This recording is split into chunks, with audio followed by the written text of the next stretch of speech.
Bonjour tout le monde, j'espère que vous allez bien. On se retrouve aujourd'hui pour le 13e épisode de mon podcast créatif sur le tricot et la couture. Donc j'enregistre tôt. Aujourd'hui il est à peine 8h30, donc je m'excuse par avance pour la lumière qui risque de pas être terrible, mais c'est le seul moment où je peux enregistrer parce que comme il fait une chaleur à crever, dans une heure ou deux, je vais me calfeutrer dans l'appartement pour garder le peu de fraîcheur que j'ai réussi à faire rentrer ce matin en ouvrant toutes les fenêtres. Donc voilà, donc c'est un peu, c'est pas la meilleure période pour enregistrer, mais comme j'ai énormément de choses à vous raconter et que accessoirement on ne sait pas quand est-ce que les températures vont baisser, puisque ça fait déjà depuis 10 jours qu'ils nous disent tous les jours ça va baisser, ça va baisser.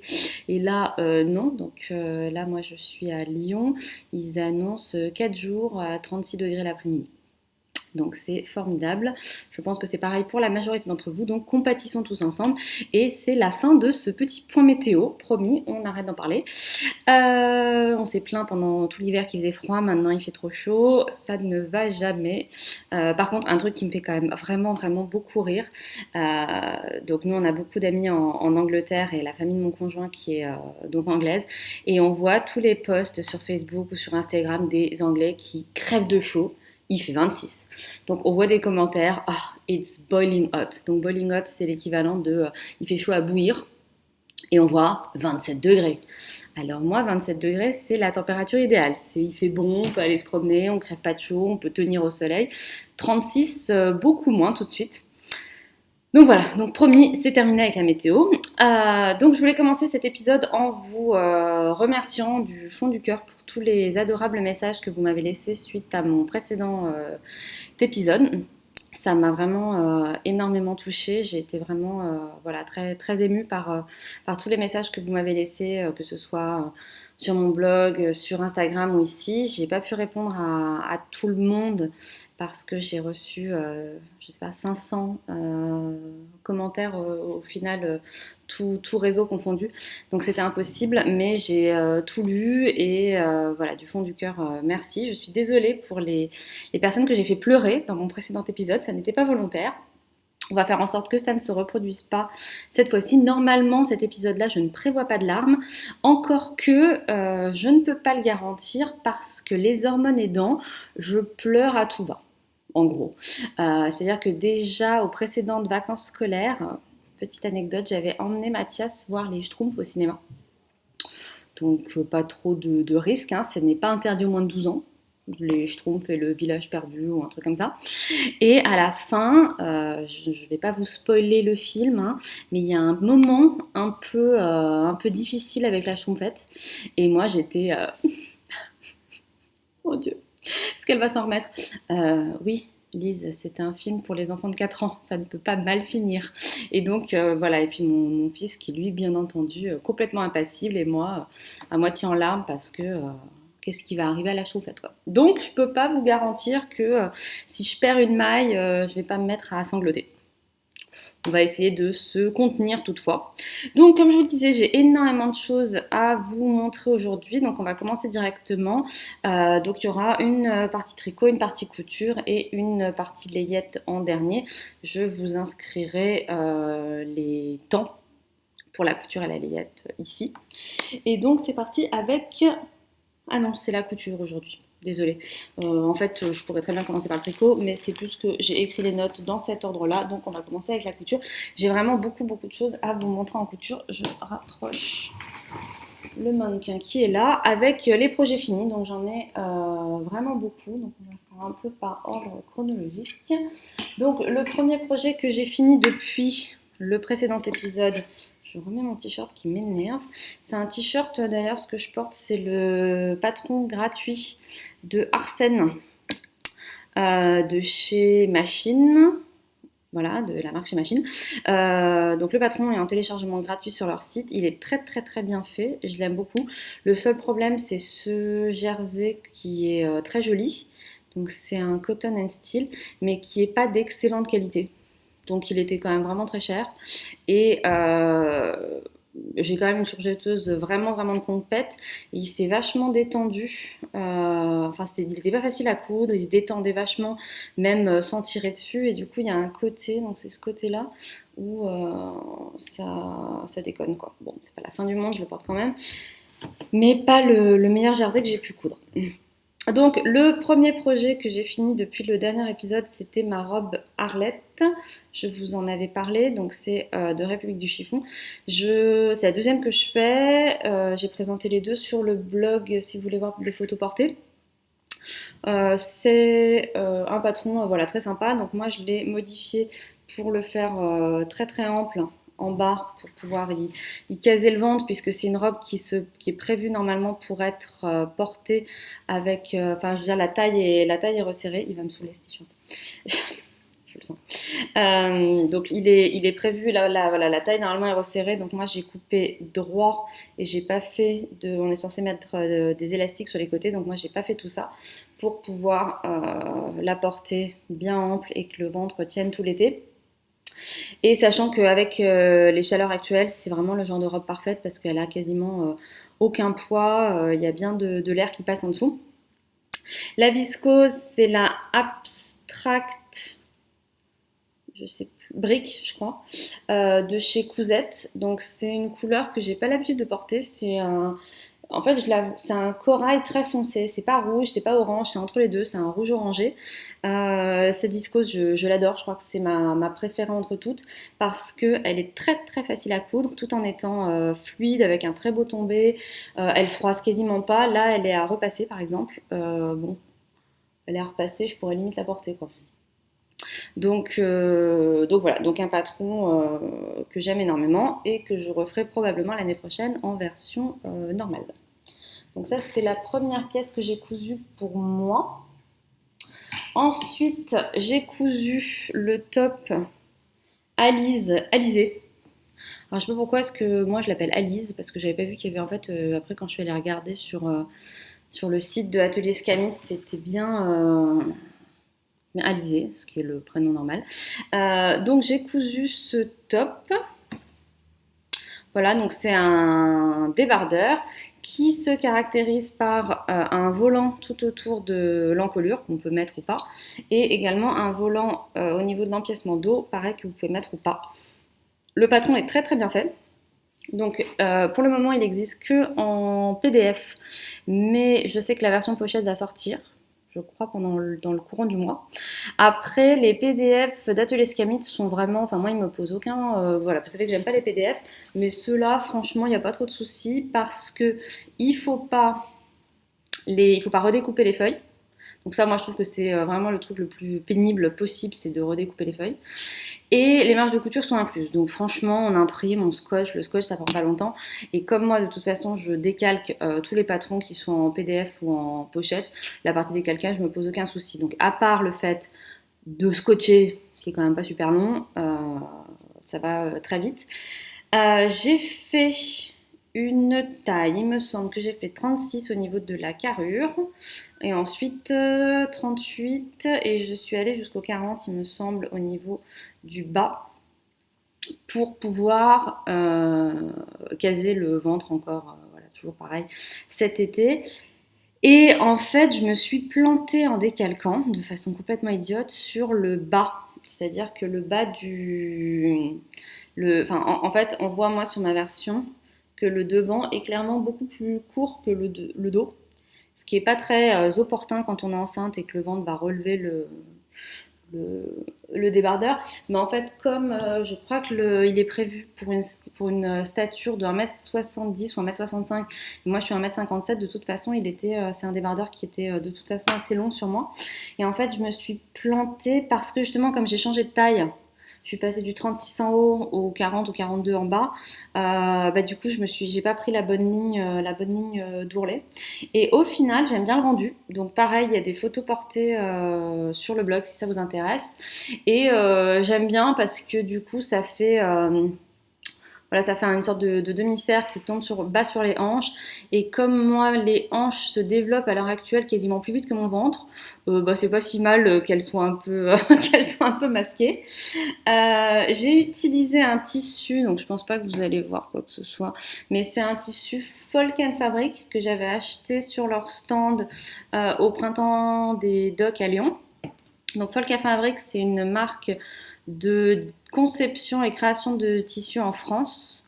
Et ils ont vraiment des très très très jolies choses. Donc ce tissu, il m'avait expliqué que c'était un tissu marocain et en fait il est vraiment très joli parce qu'il a un effet texturé, il s'est cousu super facilement, enfin vraiment un plaisir.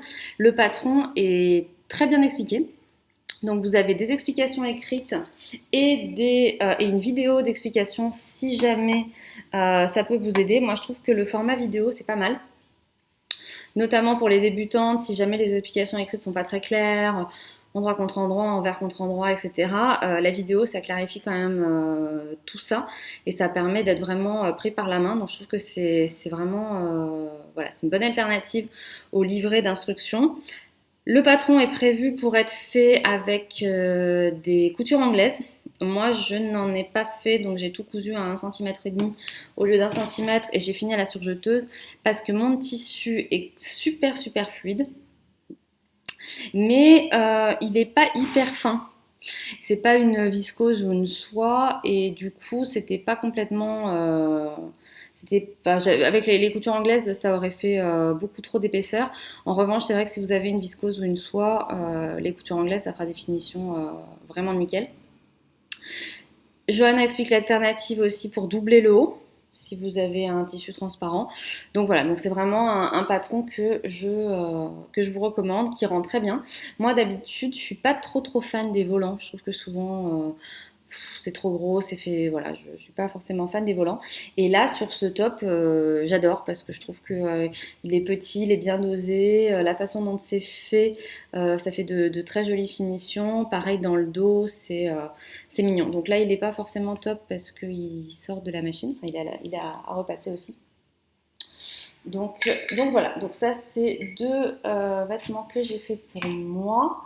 Ensuite, toujours pour moi, de toute façon, enfin, en fait je dis pour moi, mais c'est évident puisque la partie layette ce sera à la fin. Donc en fait voilà, c'est les vêtements pour adultes. J'ai fait une nouvelle robe Clarisse de chez Machine dans cette fameuse viscose Cotton and Steel en partenariat avec Biffle Paper Co. Donc la robe Clarisse, c'est la troisième que je fais. Donc c'est ce patron de chez Machine. Donc la robe est proposée avec plusieurs variations. Donc bon, je pense qu'on va pas trop le voir, mais là c'est l'encolure en cœur qui est présentée. Il y a plusieurs variations aussi, des découpes princesses ou alors des pinces. Donc moi j'ai fait la version col rond et pince, puisque j'avais fait la version en premier, c'est ma troisième. La première, j'avais fait justement encolure cœur et découpe princesse, mais j'étais un peu serrée. L'encolure cœur, c'est pas si facile à maîtriser en fonction du tissu qu'on utilise, donc j'ai joué la sécurité avec cette viscose et j'ai donc fait la version col rond que j'ai fini avec du biais et pince. Donc c'est une viscose qui secoue très facilement. La luminosité est vraiment pas terrible. Qu'on a vu un peu partout. On va prendre des photos probablement demain avec mon chéri. Je l'aime bien, mais faut assumer quand même hein, le côté fleuri. Donc voilà, disons que faut que je me l'approprie, mais c'est vraiment la robe Clarisse, moi je la trouve parfaite, mais vraiment parfaite pour la grossesse, parce que comme vous voyez, en fait la couture arrondie, du coup ça prend pile au-dessus du ventre, et elle est légère et on est bien dedans, et c'est vrai que c'est pas toujours facile de trouver des modèles qu'on va pouvoir coudre pendant la grossesse et reporter après, puisque moi c'est un peu mon objectif. Bon, je sais pas si j'y arriverai parce que comme j'ai déjà pris quand même beaucoup de poids, bah, je suis pas sûre que ce qui me va aujourd'hui, notamment au niveau de la poitrine, m'ira encore l'été prochain. J'espère presque que ce soit pas le cas. en fin de compte. Mais on verra. Après, c'est vrai que des vêtements très fluides, très amples. Enfin, là, par exemple, le débardeur Alizé et la robe Arlette, c'est sûr que je les reporterai. C'est pas des vêtements qui sont prévus pour être près du corps. Donc même avec des kilos en moins, ça ira bien.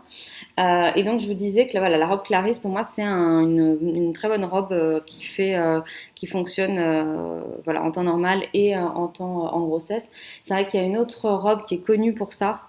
C'est la robe aubépine de Direndo que quasiment toutes les femmes enceintes cousent. Moi, je dois vous avouer que j'aime pas cette robe. Donc c'est rare que j'aime pas un patron de Direndo, mais la robe aubépine, c'est la seule robe, une des seules robes, je crois, où dès la sortie, j'avais pas accroché, j'avais pas aimé. J'aime pas les plis au niveau de la poitrine, je trouve que ça rajoute des épaisseurs. Enfin, vraiment, c'est une robe sur laquelle j'accroche pas. Donc il y a plein de personnes qui me disent ah c'est la robe parfaite pour la grossesse. Oui, mais moi c'est pas mon style. Des fois j'en vois où je trouve que ça leur va bien, mais moi sur moi j'aime pas trop. Et le dernier vêtement que j'ai cousu, il faut que je l'enlève du mannequin, hop là, que j'ai cousu hier. C'est une robe, alors je pense que vous n'allez pas forcément vous rendre compte, c'est une robe en jersey, élastiquée à la taille, donc sous la poitrine, donc c'est parfait encore une fois pour la grossesse, avec une encolure bateau, des manches, je ne sais pas comment on les appelle, kimono peut-être, je sais pas. Et que j'ai cousu dans des restes que j'avais de ce tissu marinière bleu marine et lurex de chez Un Chat sur un fil que j'adore. J'ai déjà cousu, j'ai dû le coudre 4 ou 5 fois dans les différents coloris. Et en fait, il me restait 2 très grandes chutes et donc j'ai réussi à écaser ma robe. Et donc cette robe, c'est un patron qui m'a été offert par les éditions de Saxe. Je vais vous montrer ça. Qui est le modèle petite robe noire de coupé cousu. Donc voilà, donc c'est un modèle de robe, hop, je vais zoomer dessus, qui peut être fait, je ne sais pas si vous allez bien voir, en jersey. Comme c'est noir et qu'il n'y a pas beaucoup de lumière dans l'appartement, je pense que vous ne devez rien voir du tout. Donc c'est une robe qui est à réaliser en jersey ou en chaîne et trame, puisque quand vous achetez le patron, vous avez 2 options pour le corsage devant, à savoir sans pince. Donc moi c'est ce que j'ai fait parce que c'est du jersey, ou alors avec pince si vous voulez le coudre en version chaîne et trame.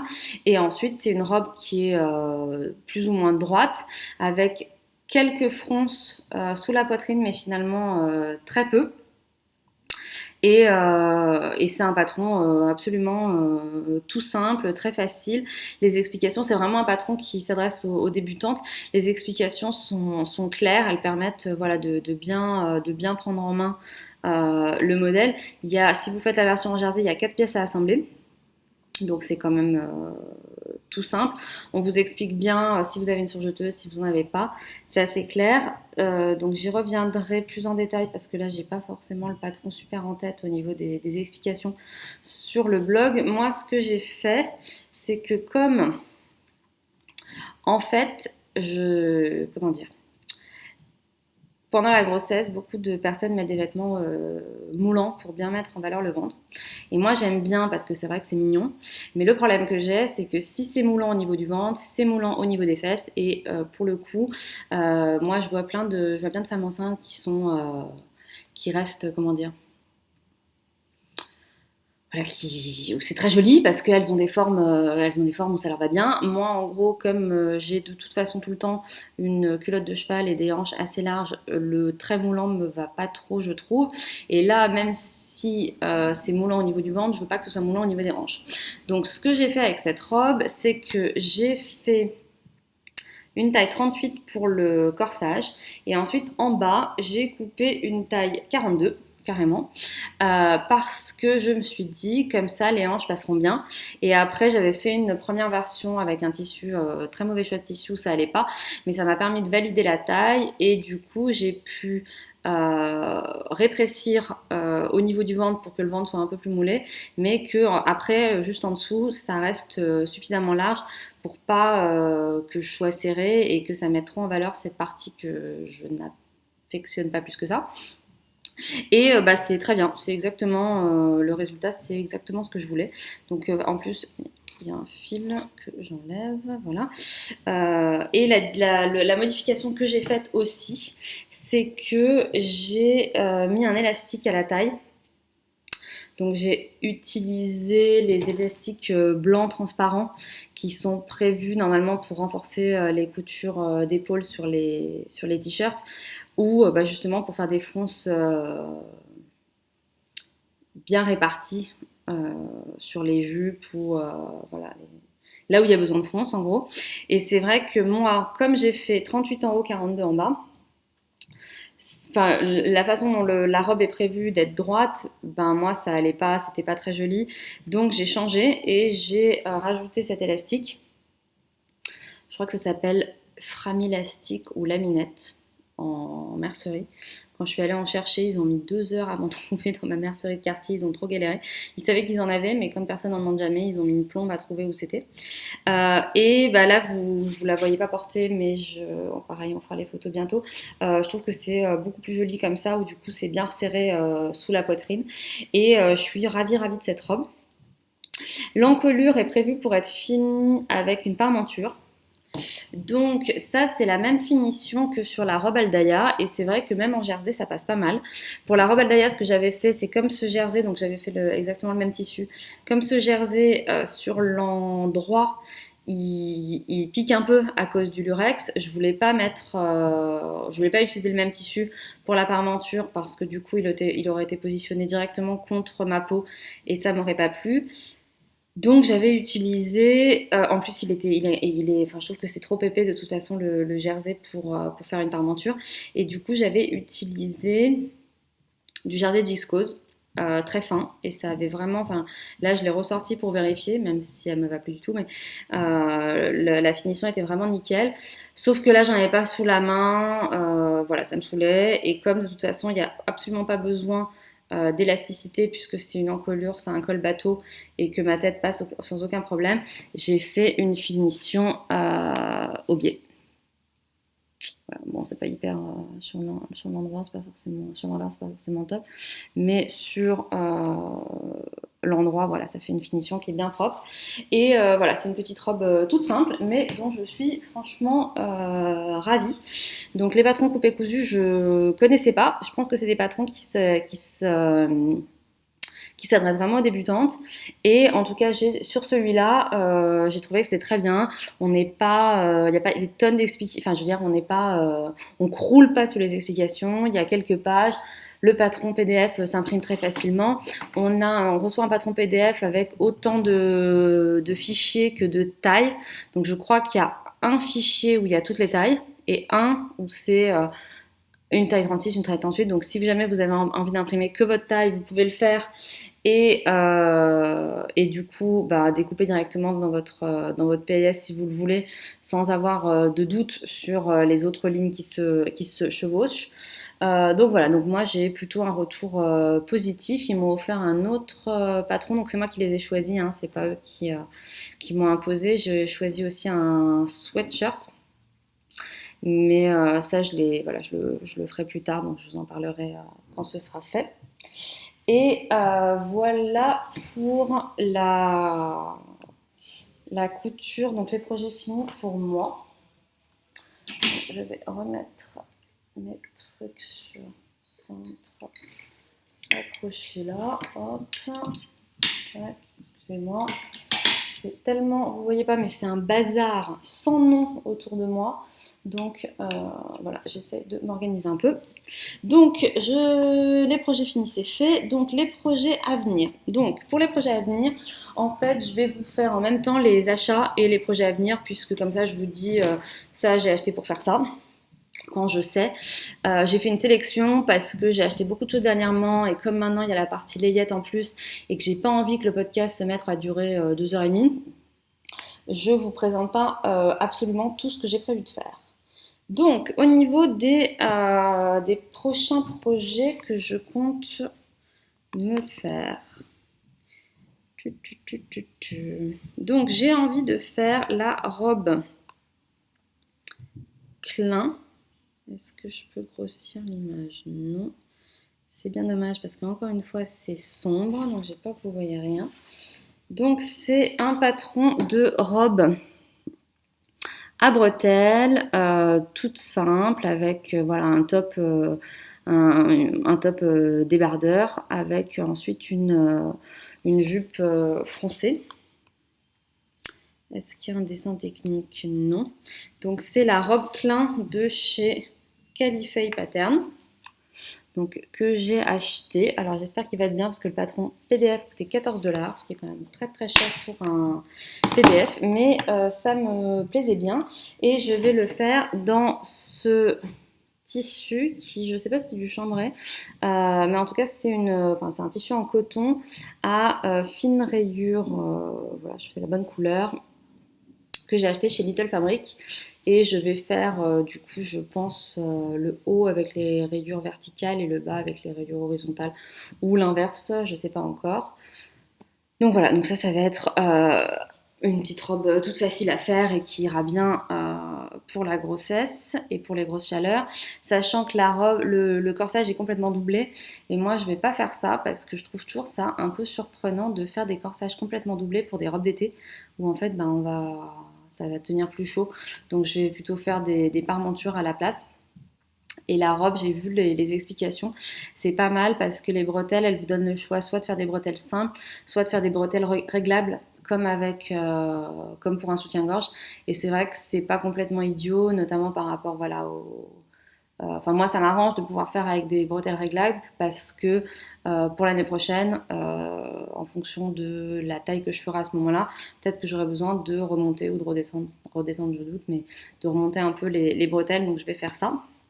Donc ça, je pense que je la ferai la semaine prochaine. La seule étape qui me saoule, c'est que pour le coup, c'est un PDF où il faut redécouper. Donc je l'ai imprimé déjà, et je l'ai acheté il y a 15 jours, je l'ai imprimé il y a 15 jours et j'ai toujours pas commencé le découpage. Avant, mon chéri me découpait mes PDF. Alors ça, c'était le début, vous voyez, c'était la période de passion où on est prêt à faire comment dire, des sacrifices, genre oh mais j'adore découper tes PDF. Puis bizarrement là, non, plus. Voilà, peut-être qu'en pleurnichant un peu sur j'ai chaud, je suis enceinte, peut-être que ça marchera. Je vous dirai, je tenterai le coup. Ensuite, les autres patrons que je vais faire prochainement. Donc, je vous en avais déjà parlé, mais là, ça y est, je vais m'y mettre. Je vais faire le top Nell de les créatrices Madis, qui sont donc Maud et Gladys donc elles ont un compte Instagram qui font de très jolies choses. Je n'arrive jamais à retenir qui fait quoi. Je suis désolée les filles, mais je crois que c'est Gladys qui fait les patrons. Et donc le top Nell, c'est un haut à empiècement qui est boutonné dans le dos avec des mancherons ou pas. Vous avez le choix des deux finitions. Et avec, j'adore cette version, je ne sais pas si vous allez bien voir, avec des plis sur un des côtés avec un empiècement. Donc voilà, donc c'est vraiment un petit haut qui est très mignon. Et moi, je vais le faire avec la viscose Dents de Lion See You at Six rose que j'avais acheté l'année dernière, que j'aime beaucoup. Donc pareil, je sais pas si vous allez voir, mais en fait il y a des petits points dorés et je pense que je mettrai du passepoil noir contrastant. Donc ça c'est pareil, ça va être rapidement cousu et c'est vrai que c'est un haut qui ira très bien. Je pense que je rallongerai un peu le devant pour quand le ventre prendra plus d'ampleur, mais il est parfait. Et ensuite l'autre haut qu'elles m'ont gentiment offert de chez elles, qui est vraiment que je trouve absolument super, c'est le dernier patron qu'elles ont sorti, c'est le haut Noémie. Donc là, vous voyez pas trop mal. Donc on a une jolie basque cercle en bas. On a vraiment des finitions ravissantes avec le dos qui est un peu, la base du dos qui est un peu plus longue que celle du devant, boutonné dans le dos avec un jeu de découpe. Voilà, donc je trouve que c'est un super joli haut. Et moi, je le ferai en crêpe de chez Cousette que j'ai depuis un moment, qui est coloris, en anglais ils appellent ça teal, euh, bleu, canard. Voilà, ça y est, ça me vient. Donc, vous avez à peu près la bonne couleur. Donc ça, c'est les hauts que je vais faire. Donc là, c'est un peu les 3 patrons que j'ai prévu le coup de la semaine prochaine.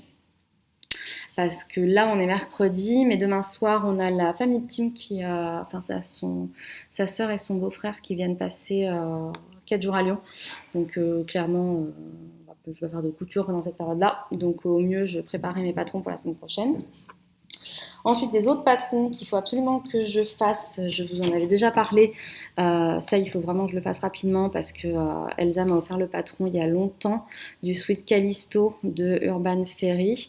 En plus, j'ai un joli molleton léger rose que je prévois de faire, enfin je prévois d'utiliser pour ce haut. Et donc voilà, donc ça je vais aussi le faire rapidement. C'est plus une question, en fait je vais vous dire pourquoi je ne m'y suis toujours pas mise. C'est pour une question complètement idiote.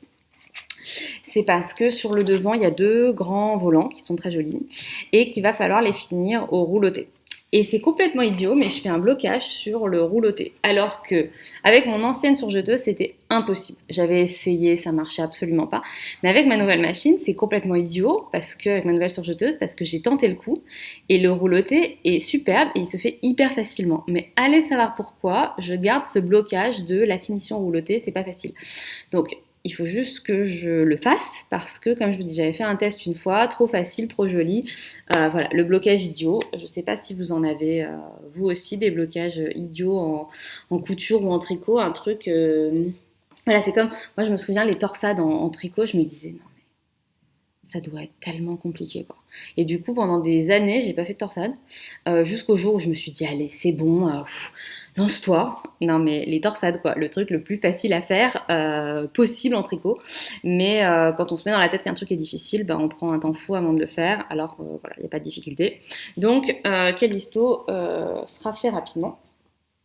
Après, suite à l'annonce de ma grossesse, plein de gentilles petites fées m'ont offert des cadeaux.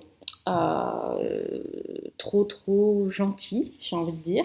Donc j'ai Johanna d'Atelier Scamit qui m'a envoyé le patron de la robe Tokyo en version grossesse. Donc Johanna a plusieurs patrons grossesse qui sont disponibles. Donc la robe Tokyo, moi je l'ai en version non femme enceinte et que j'avais encore jamais cousue, et elle me l'a envoyé en version grossesse. Donc ça c'est aussi un patron que je vais faire rapidement. J'ai regardé les explications. C'est vrai que moi, ce que j'apprécie particulièrement avec les patrons de Johanna, c'est qu'à chaque fois, elle vous présente la version de base et après, elle vous explique comment faire des modifications. Donc, par exemple, cette robe-là, le corsage est doublé. Moi, comme je vous ai dit, pour une robe d'été, je ne doublerai pas ma robe. Et elle explique voilà, comment faire pour comment ne pas doubler la robe, comment rajouter, enlever des choses. Je trouve que voilà, c'est très appréciable d'avoir autant de possibilités. Donc merci Johanna pour ce beau cadeau. Et ensuite Barbara, la mercière magique, qui me regarde, donc je lui envoie un coucou, m'a contactée de façon plus qu'adorable pour me proposer de m'envoyer des patrons de la marque 2e arrondissement. Donc c'est la marque qui avait été créée par M comme Marie et Margot Saison, il me semble, il y a assez longtemps. Et donc, Barbara m'a envoyé 4 patrons. Donc, je suis désolée si ça fait un peu de bruit, mais comme je ne les ai pas encore ouverts, voilà, il y a le bruit du plastique. Donc, on a la robe Minuit, qui est voilà, une jolie robe plutôt d'hiver. Enfin, en tout cas, moi, je vais la garder pour... disons que les patrons qui sont vraiment faits pour la grossesse, je vais les garder pour quand le ventre va vraiment prendre de l'ampleur et que j'aurai plus tellement le choix. Parce que la dernière fois, je vous avais dit que je pensais pas faire... que j'allais essayer de faire un maximum de vêtements de grossesse que je pourrais reporter. Donc, c'est toujours vrai pour les vêtements d'été. Après, je me dis qu'à partir de septembre, quand les températures elles vont chuter, je vais quand même avoir là, ça va devenir plus difficile d'adapter des vêtements normaux pour en faire des vêtements de grossesse. Et du coup, je m'étais dit, ben, j'achèterais des trucs dans le commerce. Sauf que en fait, non. Enfin, j'ai acheté quelques trucs là, mais je suis catastrophée face aux vêtements de grossesse. J'ai acheté quelques trucs chez H&M qui étaient jolis comme ça, parce qu'en fait, j'ai pas envie. Enfin, je veux dire, oui, il y a des marques qui doivent faire des très jolis vêtements de grossesse à 100 euros chaque fringue.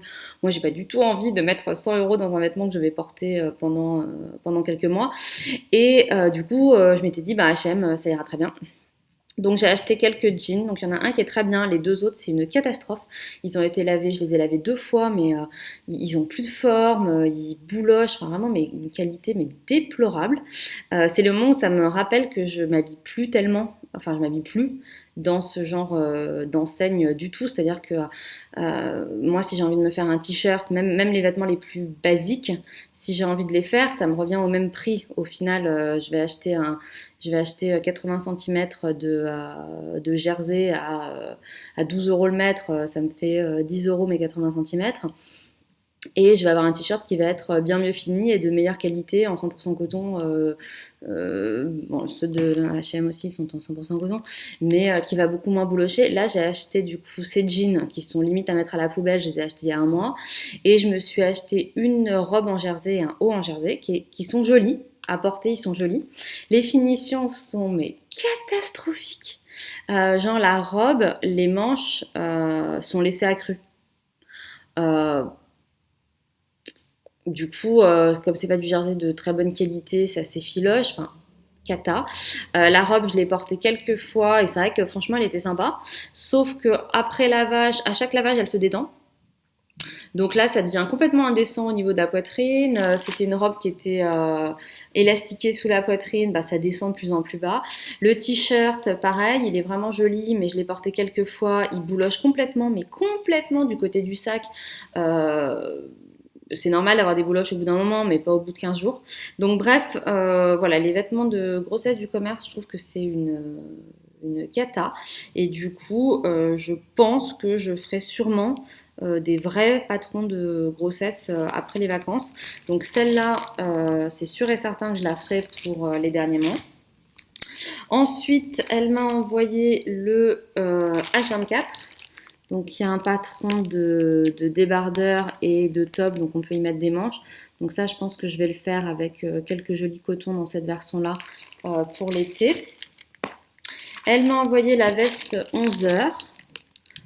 Qui est sympa et oui, ça me semble possible de la faire et de pouvoir la remettre après. Et enfin, c'est le patron que je connaissais, la tunique 10 heures. Donc ça, c'est des patrons que je vais tous faire. Les débardeurs pour l'été et les autres, je pense que je les garderai plutôt pour la rentrée de septembre pour faire des vêtements un peu plus vraiment adaptés à la grossesse. Il me semble que voilà, j'ai fini avec tout ce que j'ai prévu de coudre. Ensuite, je vous montre quelques tissus que j'ai achetés récemment. Donc j'ai acheté, là les deux qui viennent, je les ai achetés chez Ikati. Donc Ikati, je vais vous en reparler dans la partie layette. Elle propose de très très jolis patrons pour enfants. Mais elle a aussi un atelier boutique à Lyon qui est ouvert uniquement le vendredi et où elle propose de très jolis tissus. Donc je lui ai acheté ce coton qui est très très fin. Donc, vous voyez, il est transparent, donc on est vraiment sur un haut pour des hauts, mais qui a un super joli tissage. La couleur c'est bleu-gris foncé. Voilà, donc c'est un très joli tissu. Donc ça, j'en ai pris pour me faire un haut. Je ne sais pas encore exactement quoi. Je lui ai aussi acheté ce tissu qui est du twill, qui est donc gris avec des petites sortes d'étoiles, des étoiles, je sais pas, dorées. Et qui est vraiment, voilà, c'est un très très joli tissu, pareil, qui a un joli tombé, qui est assez fin aussi. Voilà, donc j'ai vraiment craqué sur ce tissu et je ne sais pas encore ce que j'en ferai. Peut-être d'ailleurs que je ferai la tunique 10 heures pour la rentrée dans ce tissu-là. donc que j'aime bien. Après, j'ai acheté, pas passionnant, mais j'ai acheté un grand coupon de jersey noir pour me faire, je ne l'ai pas encore reçu, mais ça devrait pas tarder, je l'ai commandé la semaine dernière, la combinaison Anissa de chez Machine. Alors moi j'adore les nouveaux patrons de chez Machine, je suis complètement folle de la robe bustier qu'elles ont sortie. En même temps que je parle, je vais aller sur le site pour vous montrer. Sauf que c'est pas du tout adapté à ma morphologie actuelle. Donc du coup, j'avais un peu laissé, j'avais un peu abandonné quoi, en me disant qu'est-ce que tu veux, ce sera pas pour cette fois, ce sera pour l'année prochaine. Parce que bon, je vais pas m'acheter des patrons, enfin je veux dire, je vais pas m'acheter des tas de patrons en prévision en me disant dans un an tu les coudras. Bon, d'ici là, il y aura peut-être des nouvelles choses qui seront sorties. Donc j'ai décidé de laisser tomber. Alors la robe que j'adore, c'est la robe romane, qui est vraiment. Je peux pas tellement vous montrer, mais c'est voilà, c'est cette robe qui est donc une robe bustier. Vous pouvez rajouter des manches, on voit la personne en second plan. Donc vraiment un patron que je trouve ravissant, mais moi bon, c'est pas du tout adapté à la période actuelle. Et le patron par contre sur lequel j'ai complètement flashé, c'est la combi. Est-ce qu'on va bien la voir? La combi Anissa. On ne se rend pas tellement compte. Et puis si on ne peut pas zoomer, ça m'étonne. Au pire, vous irez voir. Donc c'est la combi Anissa de la marque Chez Machine. Donc là, on est en version. Donc elle existe en version short ou pantalon. Donc il faut acheter l'extension pour le pantalon. Il y a une extension aussi pour faire les manches froncées. Mais du coup, de base, elle existe avec les manches normales, en version short, avec boutonnage devant ou boutonnage dos. Là, on voit la version pantalon avec boutonnage devant. Je suis désolée, je pense que vous voyez rien, donc je vais pas trop insister. Et en fait, en y réfléchissant, je me suis dit, je peux très bien la faire en jersey. Et pour le moment, j'ai pas un ventre énorme, donc je pense que ça ira pour l'été. Ça s'agrandira avec.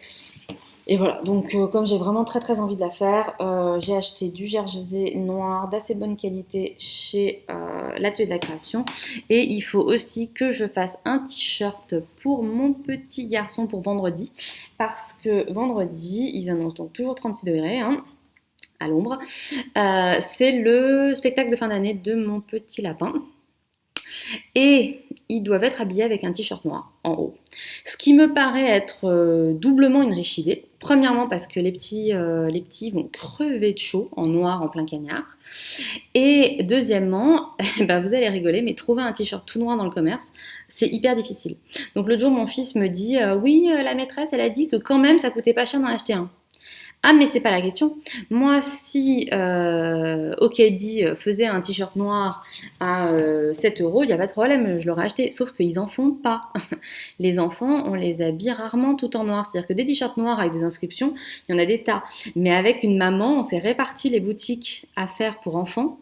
Et ni l'une ni l'autre, on a trouvé de t-shirts tout noirs. Chez Petit Bateau, ils font pas de t-shirt noir. Voilà. Donc du coup, je vais lui en faire un. Ce sera beaucoup plus simple. Enfin, beaucoup plus simple. Non, mais ce sera fait. Comme ça, il aura son t-shirt noir. Donc je trouve ça rigolo de la part de la maîtresse de dire ça coûte pas cher d'en acheter un. Oui, d'accord, ça coûte pas cher, mais déjà nous on est dans un quartier mixte au niveau social, donc je pense qu'il y a des gens comme moi qui ont la chance où en effet ça les dérange pas d'acheter un t-shirt noir dans le commerce, mais je pense qu'il y a des gens ça les saoule. Après les maîtresses ne m'en voulaient pas, je sais bien que c'est hyper compliqué d'avoir un ensemble d'enfants qui vont être tous habillés ensemble. C'est juste que moi personnellement j'ai été surprise de voir à quel point c'était pas facile de trouver un t-shirt noir. Je pense que blanc ça aurait été plus facile à trouver.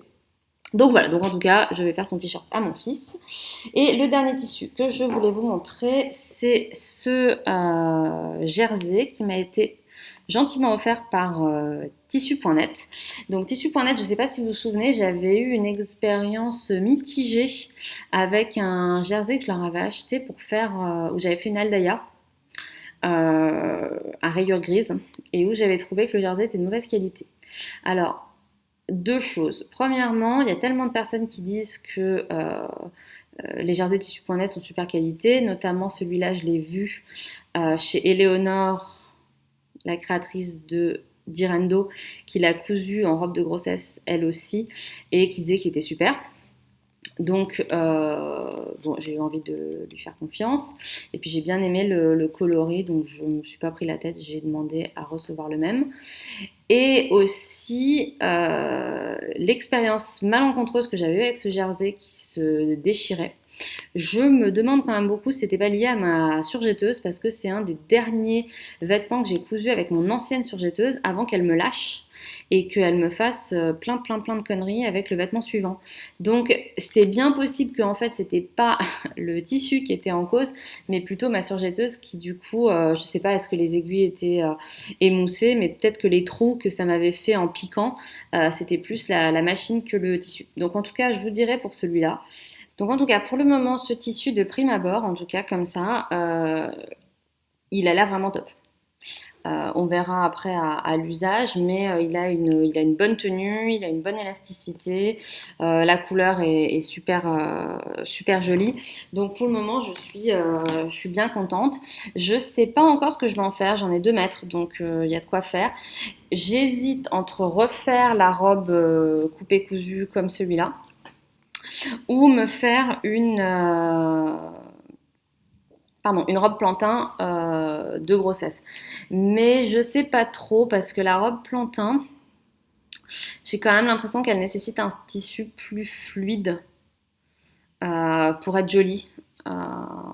Parce que comme il y a quand même beaucoup de fronces, voilà, je suis pas convaincue que ce tissu aille bien. Celui-là, il est quand même plus épais, il a une bonne élasticité, mais il a quand même plus de résistance. Donc je pense que la robe coupée cousue sera mieux, et je me ferai probablement aussi un t-shirt avec parce que j'ai suffisamment de métrage pour faire une robe et autre chose.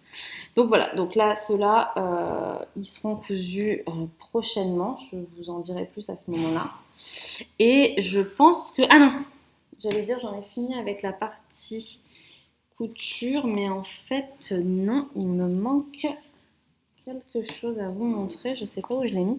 Alors, attendez, je reviens, je vais chercher. Non, voilà. Donc, je voulais vous parler du livre Tout le monde peut coudre de Louise Shears, que vous connaissez tous sous le pseudo Les Lubies de Louise. Louise m'a hyper gentiment envoyé son livre et je voulais absolument vous en parler. J'en parlerai aussi sur le blog prochainement, peut-être avec plus de détails, mais c'est vraiment un super ouvrage pour les débutantes. Donc j'aime bien l'idée qu'a eu Louise de faire un livre voilà, sur le thème que tout le monde peut y arriver, parce que c'est vrai que moi je reçois... je pense que le tricot paraît plus accessible que la couture. Et il y a beaucoup de gens qui m'écrivent en me disant je regarde la partie couture alors que je ne couds pas, juste parce que ça m'impressionne.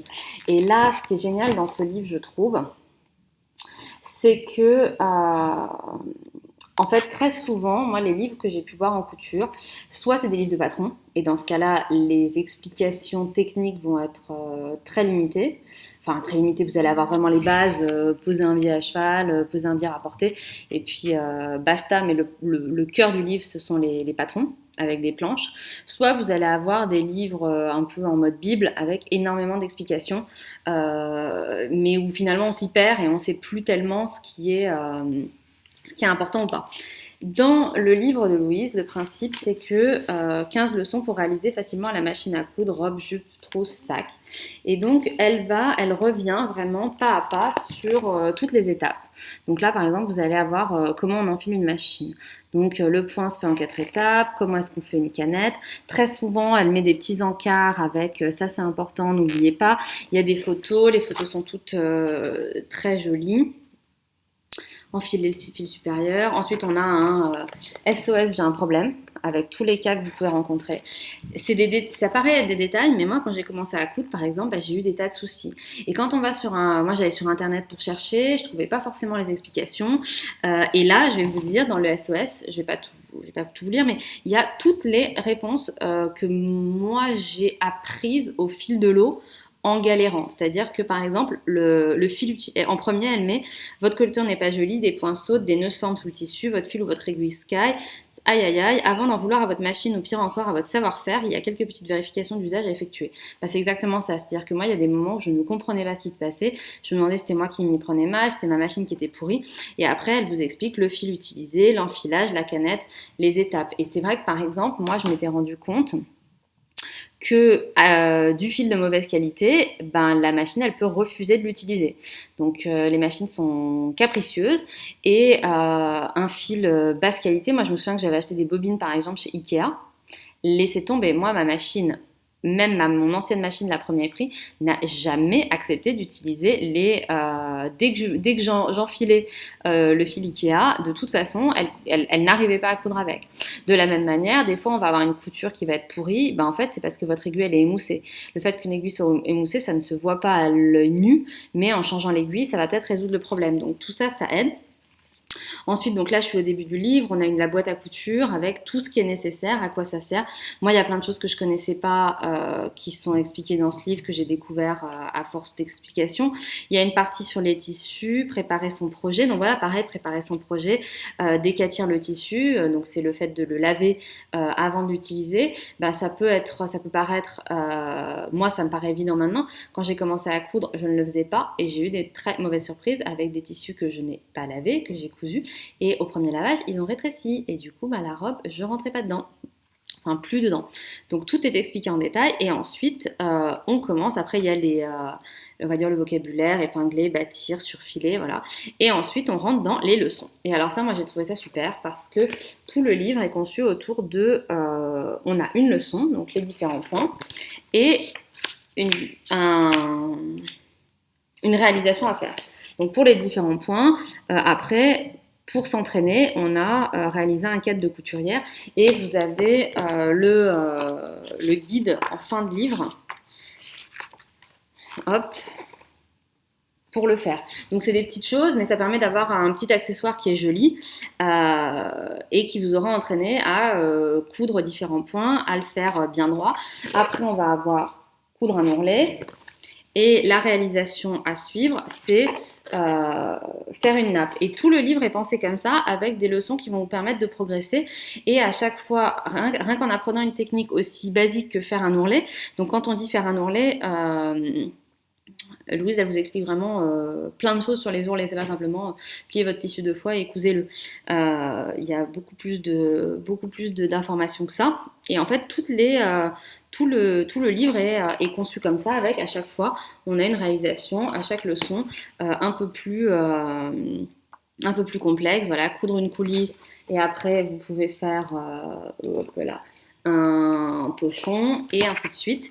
Et pour avoir, je l'ai vraiment beaucoup parcouru. J'ai passé une bonne partie de mon après-midi hier à le lire, et il y a énormément de choses. Et il y a des travaux dans mon immeuble. Je ne sais pas si vous l'entendez beaucoup, mais là, ils sont en train de faire de la perceuse. Donc, on va voir si ça s'arrête.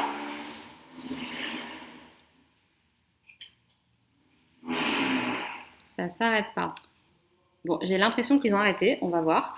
Et en fait, ce que j'ai oublié de dire, c'est que aussi, à chaque leçon, donc vous avez par exemple la leçon coudre un arrondi, et vous avez un zoom sur une matière. Donc ça, c'est pareil. Donc en fait, le livre est organisé. Une leçon sur une technique, un zoom sur un tissu, et après une réalisation qui utilise cette technique et ce tissu. Et franchement, je trouve que c'est bien pensé, mais vraiment très bien pensé pour les débutantes, pour s'améliorer au fur et à mesure. Donc coudre une boutonnière, poser des pressions. Alors voilà, poser des pressions, moi je sais qu'il y a plein de gens, chaque fois qu'ils me voient chaque fois que je fais une réalisation avec des pressions, qui me demandent comment les poser. Et moi j'avoue que je suis les explications de chaque type de pression, mais là vous avez une page dédiée pour vous expliquer comment poser des pressions à coudre, comment des pressions métallique, les pressions en résine, les pressions magnétiques, et ensuite on a un zoom sur le dénime, et après la réalisation, c'est de faire une petite housse pour téléphone. Donc vraiment, pour les personnes qui veulent se lancer en couture, je recommande vraiment chaudement cet ouvrage qui va vous permettre de vous familiariser avec la couture, d'apprendre les choses petit à petit. Là, je ne vais pas avoir le temps cette fois, mais la prochaine fois, promis, je vous montrerai mes premières réalisations en couture puisque j'ai ressorti les affaires de Mathias quand il était bébé et c'était pour lui que je m'étais lancée. Honnêtement, c'est assez drôle, mais c'est comme ça qu'on progresse. On progresse déjà en se mettant pas un objectif trop haut, genre c'est ma première réalisation, je vais me coudre une robe en viscose. Ben, c'est pas, ça va être beaucoup plus difficile que de coudre du coton pour démarrer. Ou pareil, démarrer avec du jersey sans surjeteuse. Même avec une surjeteuse d'ailleurs, le jersey c'est quand même difficile à prendre en main. Et du coup là vous avez un livre qui va parfaitement vous apprendre plein de techniques, faire des fronces, coudre en volume, et avec à chaque fois une réalisation à faire qui vous permettra de mettre en pratique cette leçon et d'avoir quelque chose de concret à la fin, de pouvoir dire bah ça c'est moi qui l'ai fait. Donc voilà. Et en plus, qui ne gâche rien, c'est un bel ouvrage, c'est un joli livre, voilà, avec plein de couleurs pastel. On retrouve l'univers de Louise, qui est quelqu'un, voilà, je pense que ça transparaît sur son blog, de gentil.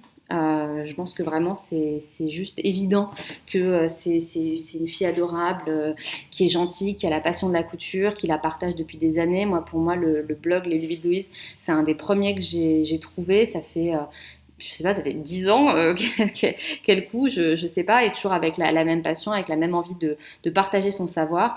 Et on voit que c'est un livre sur lequel je pense qu'elle a voilà, beaucoup travaillé, beaucoup réfléchi à ce qu'elle avait envie de partager, dans quel ordre. Voilà, donc c'est un bel ouvrage et j'avais vraiment envie de prendre le temps de vous en parler. Et maintenant, on va pouvoir passer à la partie tricot. Donc, en tricot, j'ai un projet fini à vous montrer que j'ai présenté sur le blog ce matin. D'ailleurs, si vous voulez voir des photos, parce que ça, vu la bête, ça va pas être facile de vous le montrer là en vidéo. Vous l'avez tous deviné, je vais essayer de trouver le début. J'ai fini mon Find Your Fade, qui est donc dans le mauvais sens. Tadam! Donc, Find Your Fade. Il est absolument immense. Je pense que c'est dû à la laine que j'ai choisie. C'est un très très grand châle en temps normal, mais c'est vrai que, par exemple, les photos du modèle avec d'Andrea Mori sont quand même plus petites que le mien, mais je pense que c'est dû au fait que je tricote quand même assez lâche et que j'ai choisi des laines particulièrement donc qui sont fines et qui du coup prennent beaucoup d'ampleur au blocage quand on les tricote assez lâches. Donc je vous remontre depuis le début. Donc j'ai commencé avec de la Merino Superwash, de la Féfil coloris Gaillette. J'ai utilisé cette laine pour 2 sections au lieu d'une seule. Ensuite, toujours en la Féfil, toujours en Merino Superwash, c'est le coloris Poivre et sel. Ensuite, toujours la Féfil, c'est le coloris dans le grenier de ma grand-mère. Là, c'était du Mérissois. Ensuite, on passe aux laines de Simone avec en premier, donc c'est by Simone, Yarn by Simone. En premier, on a Rose des Bois. Et en dernier, le coloris rose qui pète, c'est Bonbon.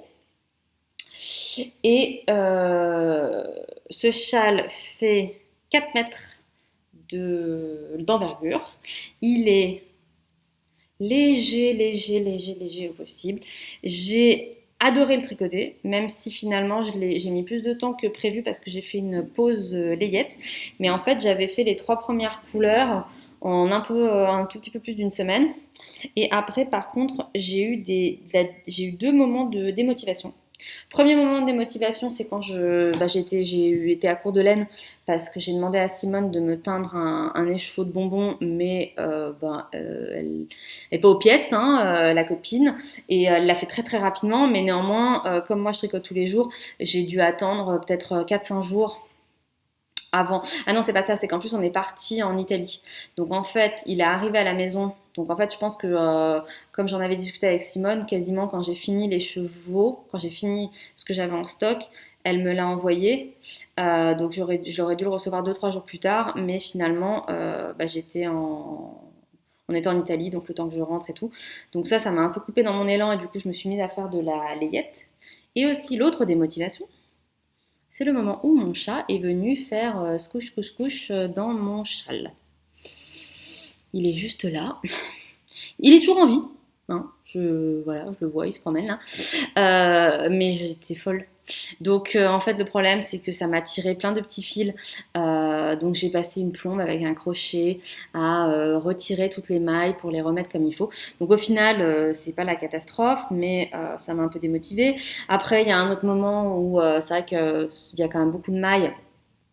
Et c'est tout ça, c'est de ma faute. Hein. J'aurais pas dû laisser mon chat. D'habitude, je range tout pour que mon chat vienne pas se coucher sur mes projets. Bon, bah là, c'est de ma faute. Un autre jour, le châle était posé sur le canapé. Mon fils a sauté sur le canapé. Ça m'a enlevé je sais pas combien de mailles sur la section de dentelle. Donc, il a fallu que je redéfasse un rang complet pour rattraper les mailles. Faites des enfants, ayez des chats, hein, bref. Donc ça m'a un peu démotivée, donc j'ai fait de la layette entre temps et après je m'y suis remise et alors je l'adore, je l'adore, je l'adore, je l'adore. Porter, je crois que je fais 4 ou 5 tours. Donc il est grand, mais c'est vrai que j'ai posté des photos ce matin sur Instagram où on voit l'ampleur qu'il fait, mais en fait la laine est tellement légère, tellement voilà, tellement légère, il n'y a pas trop d'autres mots, que autour du cou ça fait pas énorme et c'est hyper agréable. Donc je suis absolument ravie de ce châle. Vous voyez, là je vois un fil qui a été tiré. Euh, donc je suis vraiment hyper contente. J'ai beaucoup aimé le tricoter. Je suis hyper contente de mon choix de couleur. Porté, c'est vraiment joli le dégradé. Et une fois n'est pas coutume, j'ai déjà envie d'en faire un autre. Voilà, donc je pense pas que je vais le faire tout de suite. Mais c'est vrai que là, moi j'ai fait une version plutôt color block où on passe d'un coloris à l'autre sans avoir les speckles qui sont prévus, c'est-à-dire que normalement le modèle est prévu pour avoir des laines avec des taches de couleur où on va passer d'une laine à une autre en jouant justement sur ces speckles, n'est-ce pas, pour que la couleur se fonde les unes dans les autres. Et moi j'ai pas du tout fait ça. Et là j'avoue que j'ai bien envie potentiellement d'en refaire un autre, mais cette fois avec un vrai dégradé, probablement rose. Je vous montrerai dans les laines que j'ai achetées. Donc ensuite, sur les projets en cours, j'en ai un pour moi qui est en cours. Est-ce que j'ai eu la bonne idée de mettre le modèle sur l'iPad? C'est possible. Eh ben non. On peut toujours espérer. Hein. Donc, je vais aller le chercher pour vous montrer. Donc, il fait une chaleur à crever, donc j'avais pas forcément envie de faire de tricoter de la pure laine ou quoi. Et du coup, je tricote, j'y arrive, le Lila Top Down de Carrie Bostic Hodge. Donc c'est un modèle qui est très connu. Hop, voilà, donc c'est... On ne voit rien du tout. Hop là, est-ce qu'on voit mieux? Donc c'est un pull qui a la caractéristique, qui a la caractéristique. De toute façon, je mettrai les liens sur les notes de l'épisode sur le blog, hein, comme ça vous pourrez aller voir un peu mieux. Je vous avais prévenu que la luminosité n'était pas terrible. Donc c'est un pull avec un arrondi sur le devant, donc c'est un peu plus court devant que derrière.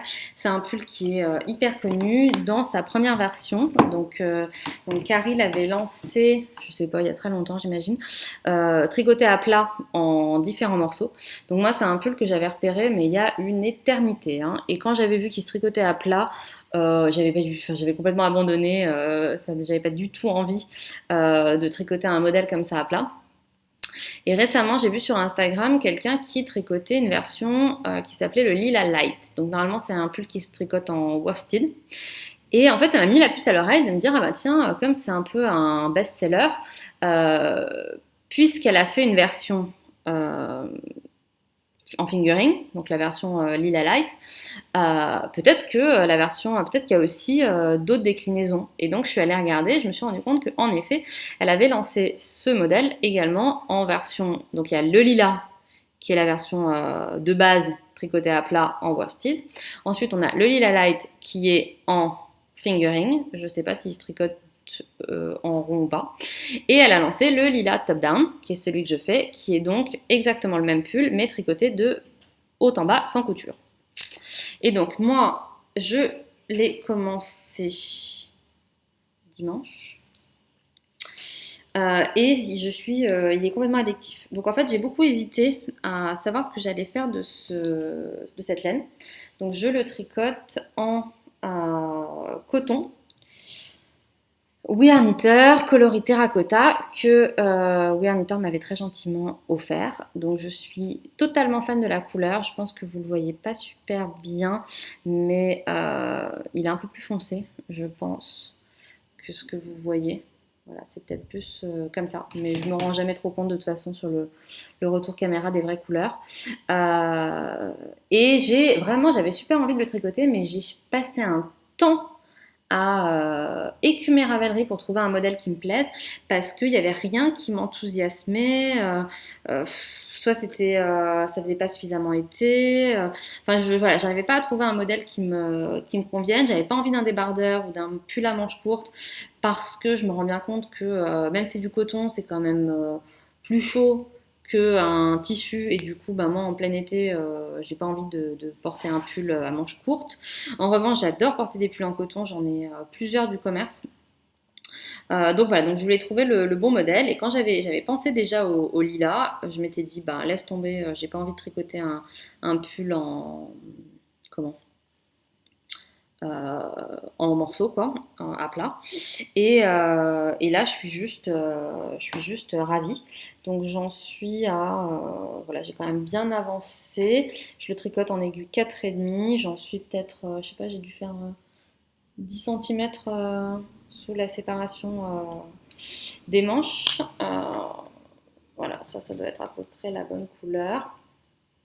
Et ce coton est un bonheur à tricoter. Alors vraiment, je suis très très agréablement surprise. Je me doutais qu'il allait être bien parce que je l'avais déjà tricoté il y a très longtemps de ça. Mais je pense que j'avais fait un très mauvais choix. Enfin, je sais d'ailleurs, j'avais fait un très mauvais choix parce que je l'avais tricoté en double pour faire un pull. Enfin bon, bref, c'était pas une réussite tout ça. Et là, je le trouve hyper agréable. Il est très léger, il est très fluide, il se dédouble pas. C'est un peu ce que je craignais avec le coton. On a une super bonne, ça c'est toujours le cas avec le coton. Avec le coton, on a une très bonne définition de points, mais normalement, c'est vrai qu'avec le coton, c'est pas toujours facile de pas avoir de différence justement de tension. Là, j'en ai aucune. Donc vraiment, je suis absolument ravie. Je me suis posé beaucoup de questions sur la taille à faire parce que c'est clair que ça, c'est un pull que je veux pouvoir porter cet été, mais que je veux pouvoir reporter l'année prochaine. J'ai fait du coup donc moi j'aime bien les pulls un peu amples, un peu boxy. Donc j'ai fait la 3e taille au niveau de la carrure. Donc mon échantillon en largeur était parfait, en hauteur il est un peu plus grand, donc j'avais 10 par 11. Et donc j'ai vu que le modèle de présentation était dans cette taille-là, avec 3 inches. Donc 3 inches, ça doit faire 8 cm, plus comme ça, d'aisance positive. Donc je suis partie sur la même chose. Je l'ai essayé et il est juste parfait au niveau de comment il tombe sur moi. Et il n'y a pas énormément d'augmentation. Donc moi, je pense que je vais faire un tout petit peu d'augmentation en plus pour être sûre que le ventre passe. Et de la même manière, je pense que je vais le rallonger un peu. Donc c'est paradoxal parce que je suis quand même vraiment petite, mais je rallonge quasiment toujours tous les pulls et gilets et tout parce que moi j'aime que ce soit vraiment bien long. Et là, je trouve que sur le devant, il est quand même un peu court. Donc moi, en plus avec le ventre, je veux pas que ça remonte et que ce soit vraiment trop court. Donc je pense que je vais le rallonger un petit peu. Donc ça c'est mon encours du moment qui va vite et qui est hyper agréable à tricoter. Et donc je vous recommande vraiment le coton We Are Knitter. J'adore le tricoter. En ce moment il fait très chaud, mais le coton ça tient absolument pas chaud. Donc c'est vraiment très sympa. Sinon, j'ai pas du tout avancé sur mon étole en cachemire, parce qu'on crève de chaud et que je vais pas tricoter du cachemire. J'ai décidé de défaire Boxy. Je bois un peu. J'ai décidé de défaire Boxy parce que j'en ai discuté avec Julie Asselin. Donc je sais pas si vous vous souvenez, je faisais un Boxy en laine nomade de Julie Asselin, qui est une laine plutôt à chaussettes. Et bien que j'adore la couleur Blackberry Coulis, j'étais quand même vraiment... Je le sentais quand même pas trop, je la sentais pas trop cette affaire parce que la laine est très sèche. Elle est absolument pas rêche, elle pique pas, mais elle est sèche. Et je me disais, ça va pas draper, ça va pas draper, ça va pas draper. Mais j'ai vraiment envie d'avoir un Boxy dans cette couleur, bref. Donc j'en ai parlé avec Julie qui m'a dit, oui, il vaut mieux quand même, c'est une laine qui peut complètement se tricoter pour un pull ou un gilet, mais il vaut mieux quelque chose de plus structuré. Et elle m'a proposé de me teindre de la Blackberry Coulis en lazy fingering, qui est la même base que celle que j'avais utilisée pour mon pull Jenny Drop Shoulder et qui pour le coup sera parfaite pour un Boxy. Donc voilà, donc il faut que j'en reparle avec elle. Et sinon, de toute façon, j'avais prévu, parce que c'est vrai que le pull Boxy, j'en ai déjà 2. J'en avais 3, mais j'en ai rendu un à ma mère parce que j'étais censée lui en tricoter un et je ne le ferai jamais. Donc je lui ai rendu son Boxy bleu marine. Et moi, c'est le pull que je porte le plus en hiver. Et là, sur l'automne qui se présage, ce sera le pull parfait avec la grossesse. Donc je pense vraiment, donc c'est sûr que je vais en refaire un. Et je me suis souvenue, enfin j'avais pas oublié, mais j'avais envie de vous en reparler, que j'avais acheté cette laine Riverside Studio. C'est de la MCN et le coloris c'est Goa. Donc j'en ai 4 écheveaux et je l'avais acheté justement pour faire un Boxy. C'est une couleur vraiment superbe avec des nuances de orange et de violet. Donc c'est bien possible que je remplace le Boxy déchu par un comme ça. Donc ça peut paraître bizarre de prévoir de refaire encore 2 Boxy, qui est quand même un pull très très très long à tricoter. Mais moi c'est mon modèle préféré. Voilà, il y en a plein d'autres que j'aime bien, mais là c'est sûr qu'avec la grossesse, je vais pas me tricoter des pulls en fingering ajustés. Et Boxy, pour moi, c'est le pull parfait. Voilà, les 2 que j'ai, je les porte hyper souvent. Donc c'est possible dans les prochains projets que je me relance là-dedans.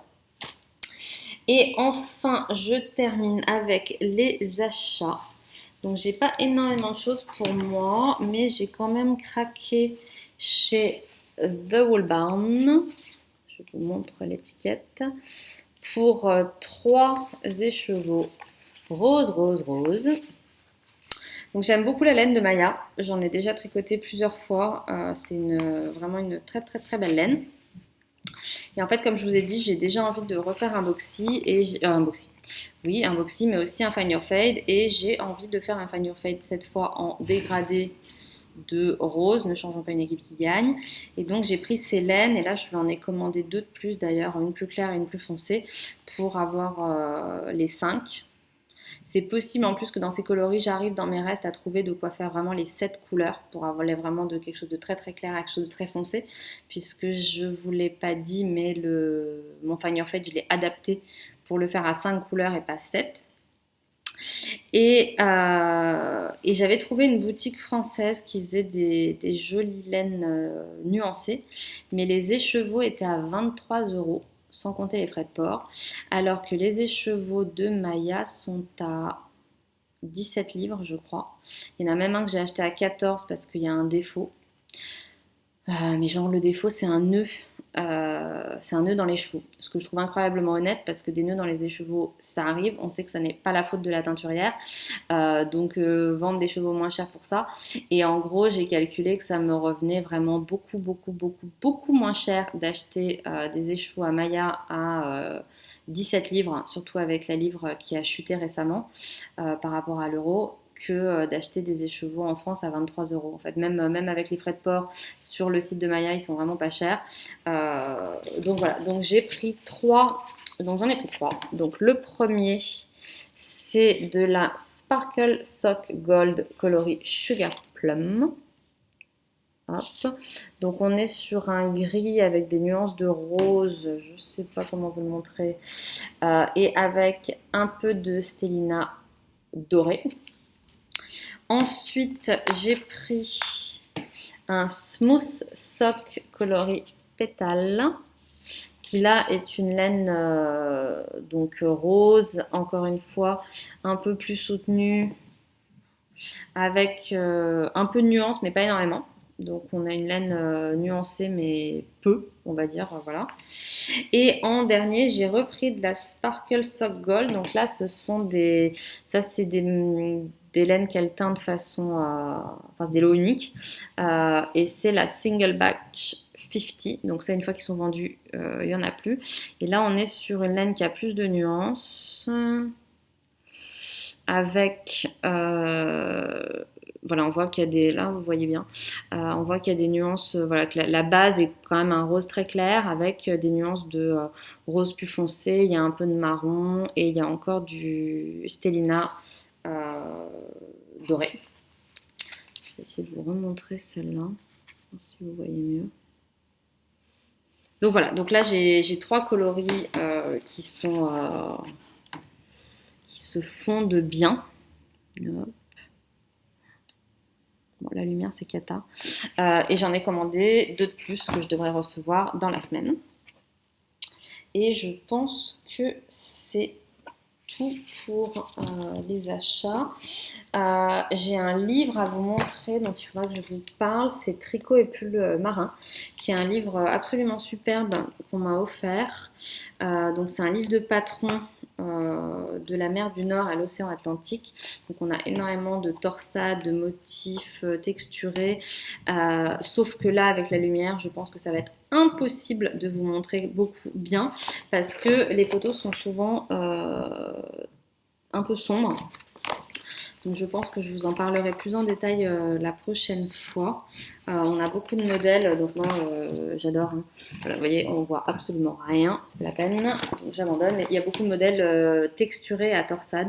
J'en parlerai sinon sur le blog en mettant des photos plus sympas pour que vous en rendiez bien compte. Voilà, bon, c'est un peu dommage parce que c'est vraiment un très beau livre, mais ça sert à rien que je passe 1 heure à le tourner, essayer de vous montrer.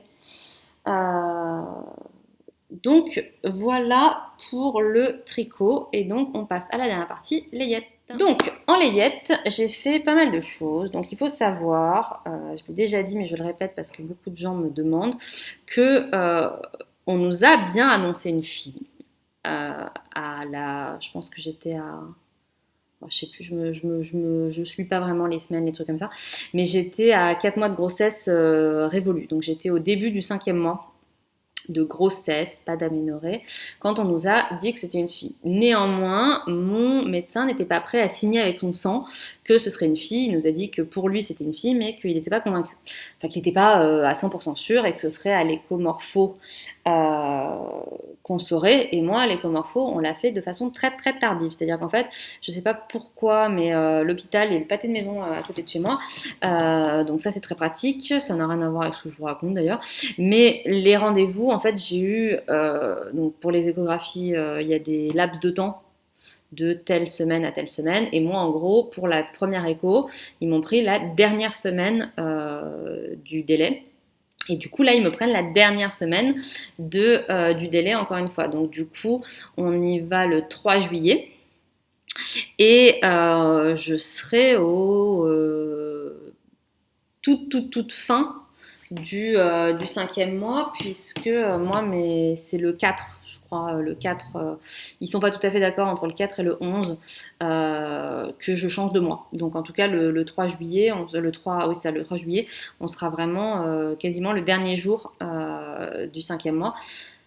Donc on devrait savoir à ce moment-là, mais quand je suis sortie de mon dernier rendez-vous, comme il m'avait dit, il a regardé, le bébé avait les jambes serrées, on voyait pas bien, mais il a regardé au moins 5 ou 6 fois, il est repassé, machin, il nous a dit à chaque fois, non mais vraiment, on dirait bien que c'est une fille. Donc moi, j'ai décidé que j'allais faire de la layette fille, sans être complètement sûre.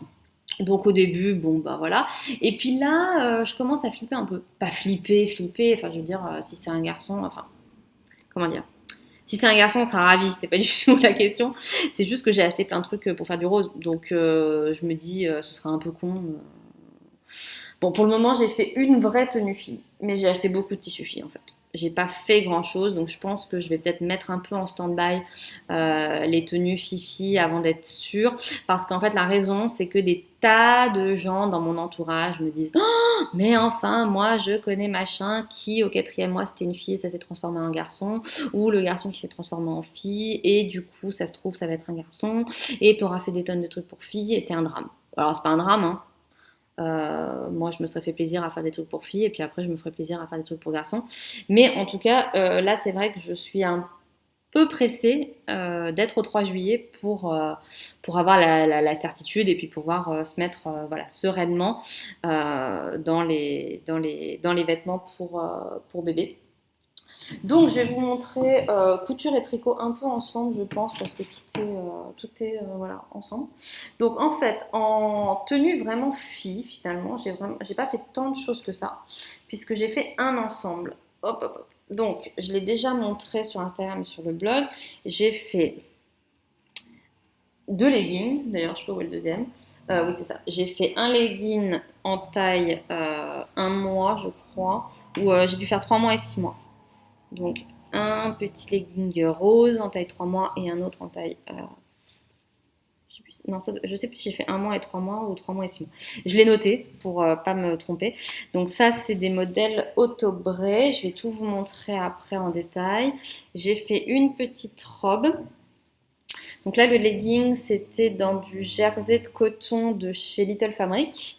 Après, j'ai fait une robe avec un jersey panda Helvelican Design. Et j'ai mis une encolure en bord-côte rose. Et pour aller avec, enfin en fait c'est dans l'autre sens, c'est que j'ai d'abord fait le tricot et pour aller avec j'ai fait le petit ensemble. Et donc en tricot j'ai fait le semi de printemps de Lily Comme Tout en laine Drops Extra Fine Merino coloris 32. Et vous voyez, même si c'est un garçon, bah, je serais contente d'avoir tricoté ce modèle quand même et je le garderai pour le prochain bébé.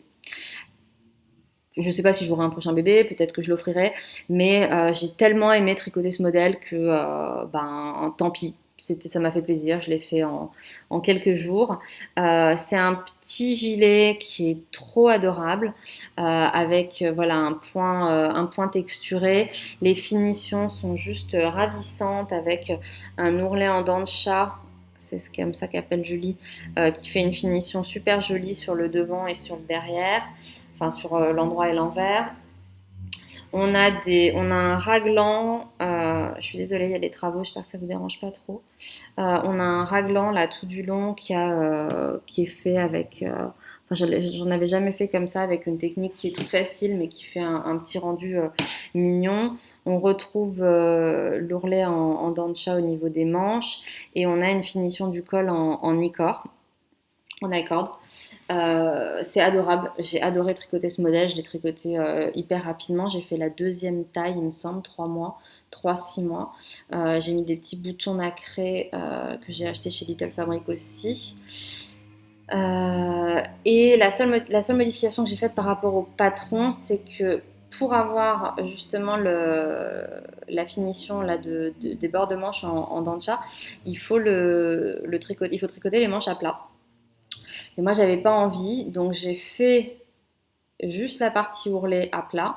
Et ensuite, j'ai rejoint en rond et j'ai fait toute la manche en rond. Et à la fin, j'ai juste cousu le petit ourlet. Euh, voilà, c'est trop mignon et bah, voilà, je suis contente de l'avoir fait. J'espère que ce sera une fille et qu'elle pourra le porter, mais sinon, bah, je l'offrirai à quelqu'un. J'ai fait pour aller avec le béguin qui est assorti, qui s'appelle donc béguin de printemps. Donc toujours de Lily comme tout. Donc on retrouve exactement les mêmes codes que le gilet, avec la bordure en dents de chat, le point de semis, voilà la petite calotte derrière, et on a une finition en nicor tout du long qu'on attache après pour faire tenir le petit bonnet. Et enfin, il me restait à peine de laine et du coup j'ai fait des chaussons où j'ai galéré parce que j'avais plus assez de laine, donc il y en a un qui est plus petit que l'autre parce que vraiment, je crois que j'ai utilisé 4 pelotes en tout pour faire l'ensemble et je crois qu'il me reste 10 centimètres. Enfin, vraiment, j'ai utilisé jusqu'au bout du bout du bout. Mais du coup, ça faisait une jolie tenue tout ensemble. J'espère que vous entendez pas trop les travaux, sinon ça doit être insupportable. Et voilà, ça faisait tout ensemble, la robe, le legging et le, le gilet, ça fait une tenue mignonne. Donc c'est la seule vraie tenue fi que j'ai cousue et tricotée. Tout le reste pour le moment, tout ce que j'ai fait, ça reste mixte. Ensuite, j'ai tricoté ce petit pull en taille 3-6 mois. Donc c'est un modèle de petite knits. J'ai oublié le nom du modèle. Rignor quelque chose. Enfin, c'est un nom un peu... c'est pas un nom évident. Je dois avoir la fiche sur mon téléphone. C'est ça. Rigmore Summer Shirt. Voilà. Et c'est normalement un pull à manches courtes. Et du coup, bah, moi, j'ai modifié le patron pour faire des manches longues. Donc, on a un petit point de dentelle sur le devant et sur le dos. Et je l'ai aussi tricoté en drops extra fine, en bleu ciel. Je me rappelle plus du numéro. Je regarderai. Et je vais faire il y a un béguin assorti. Donc, je vais faire le petit béguin qui va avec. Ensuite, sur le blog, je vous l'ai déjà montré. J'ai fait le patron Grand Ours de Ikati. Donc c'est une petite veste trop mignonne. Donc ça part du 6 mois. Donc moi je l'ai fait encore une fois avec un jersey Helvetican Design. De toute façon j'adore ces jerseys. Donc je pense que la moitié de la garde-robe du bébé va être faite avec ces jerseys. Ils sont pas donnés, mais ils sont de super bonne qualité. Et en fait vous voyez dans 80 cm j'ai casé ma veste et j'ai casé aussi un ensemble corps de bas. Donc franchement, je crois que j'en avais eu pour peut-être 20 euros de tissu. Alors c'est sûr que c'est pas donné, mais au final j'ai 3 vêtements. Donc c'est pas si mal. Ça fait 7 euros le vêtement. Donc pour revenir d'abord à la veste, c'est trop chou parce qu'il y a des petites oreilles. Alors quand mon fils a vu ça, il m'a dit moi aussi je veux des oreilles de lapin sur mes vêtements. Et je lui ai expliqué qu'à 6 ans, enfin bientôt 6 ans, il était un peu grand quand même. C'est mignon, hein, c'est sûr, mais il est quand même à l'âge où ça commence à se moquer un peu à l'école et j'ai pas envie de lui faire un sweatshirt avec des oreilles de lapin et que ses copains lui disent que c'est un bébé parce qu'il a des oreilles de lapin. Donc, mais voilà, mais du coup, il a trouvé que c'était mignon pour le bébé. J'ai fait donc ce patron, il y a différentes options. Donc vous pouvez le faire avec ou sans capuche, vous pouvez le faire avec ou sans doublure, vous pouvez le faire avec ou sans oreille, vous pouvez faire un boutonnage simple, un boutonnage non, boutonnage double c'est obligé. Vous pouvez faire du coup des finitions sur l'intérieur avec du biais si vous voulez. Moi j'ai fait la version doublée entièrement. J'ai utilisé un bord côte assorti à mon tissu extérieur et j'adore cette veste. Je la trouve tellement mignonne.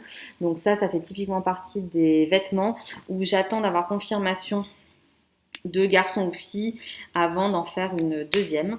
Si c'est une fille, je sais déjà comment je ferai le deuxième, puisque je ferai quasiment la même version que la version de présentation d'Icati, avec ce jersey petit chat à rayures roses et blanches que j'ai acheté à la boutique d'Icati, et en le doublant avec du rose sur l'intérieur.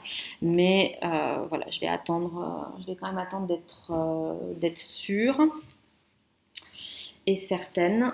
Donc voilà, donc un petit haut, une petite veste trop jolie. Et j'ai fait un énième ensemble Cordoba avec ce qui me restait. Donc là, j'ai fait une taille 6 mois avec les mêmes, voilà, avec exactement les mêmes tissus. Donc c'est vrai que donc j'ai beaucoup réfléchi par rapport. Alors d'ailleurs, tiens, ça m'intéresse d'avoir l'avis des parents qui ont des bébés et qui du coup sont en plein dedans. Parce que moi, j'ai un peu oublié comment est-ce qu'on habille les bébés. C'est-à-dire que au début, comme j'ai vraiment envie de faire la garde-robe moi-même au maximum, ce que j'ai pas envie, ce que je vais pas faire, c'est les bodys et les pyjamas, parce que j'ai pas envie. J'ai des patrons, hein, mais ça m'intéresse pas trop de coudre ça. Et du coup, je me suis posé la question des tailles en me disant, est-ce que à partir de 1 mois, on habille déjà son bébé? C'est-à-dire que moi, je me souviens pour Mathias que tout le monde m'avait dit, n'achète pas du la taille naissance, il va pas le porter. Alors que finalement, la taille naissance, il l'avait porté pas hyper longtemps, mais il en avait quand même mis. En tout cas, il en avait mis pendant peut-être, je sais pas, 2 semaines, quelque chose comme ça. Après le 1 mois, il l'avait porté un petit moment, et puis après, en effet, à partir du 3 mois, c'est là où il commence à les porter plus longtemps. Donc évidemment, ça dépend de la taille du bébé à la naissance. Mais autant je sais que je vais pas coudre de taille naissance. Je pense que je vais tricoter des. Enfin, j'en parlerai juste après. Je pense que je vais tricoter des petites choses. Euh, mais en vêtements, je- j'ai vraiment prévu qu'à partir du 3 mois, je vais commencer à faire des vraies tenues. Voilà, des robes, etc. Mais en 1 mois, je pense que je vais rester sur plutôt faire des petits pantalons comme ça et mettre des tricots en haut, mais pas faire des vrais vêtements en 1 mois. Commencer à faire les vrais vêtements. Robes, sweatshirts, pantalons à partir du 3 mois. Je sais qu'il y a pas mal de parents qui au début habillent pas trop leur bébé, qui laissent principalement en pyjama. Moi j'aime bien je me souviens que Mathias, j'aimais bien l'habiller assez rapidement parce que je trouve que ça leur donne aussi un rythme jour-nuit. On s'habille le matin, on se déshabille le soir. Bon. Bref, c'est peut-être idiot, mais en tout cas, c'est comme ça que j'avais fait pour le grand. Donc voilà, donc dites-moi si en effet, à partir du 3 mois, ça vaut le coup de faire des vrais vêtements. Je vais pas faire des trucs très compliqués parce que c'est vrai qu'en 1 mois, ils les portent pas très longtemps. Je pense que de toute façon, je vais rester beaucoup sur du jersey, sur le 1 mois et le 3 mois, et qu'à partir du 6 mois, je commencerai à faire vraiment si c'est un garçon, des petites chemises, si c'est une fille, des petites robes là en tissu, pas uniquement en jersey, mais à partir de ce moment-là, c'est là où ils commencent à vraiment se tenir assis et où on peut leur mettre des vêtements, voilà, des vêtements où ils vont commencer, j'en sais rien moi, à crapahuter par terre, etc. Donc d'ailleurs, j'ai cousu le premier vêtement non jersey. Donc dans les chutes de ma robe Clarisse, j'ai fait une petite blouse, hop, Electre de Icati, donc qui m'a gentiment offert le patron. Donc la blouse Electre, c'est une blouse qui est boutonnée dans le dos et qui a un col volanté. Le patron est très très très bien expliqué. Comme tous les patrons Icati. Les finitions sont top, donc on voit que le volant, le col est fini par un biais. C'est limpide, hyper sympa, hyper facile à faire. Donc ça, je trouve ça super mignon. Donc bon, là, on est vraiment sur un haut de petite fille. Mais voilà, c'était les chutes de mon tissu. Ça me fait plaisir. Voilà.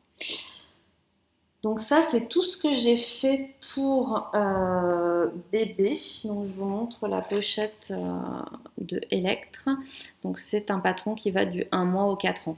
Donc vous voyez ça par exemple, je suis pas sûre, j'arrive pas à savoir si ça vaut le coup d'en faire en 3 mois. Je me dis peut-être les vêtements comme ça qui sont un petit peu plus longs à coudre, euh, avec notamment les boutons dans le dos, je me dis sur un bébé tout petit, ça doit pas être agréable comme il va être pas mal sur son dos dans le transat par exemple, je me dis ça doit pas être très agréable.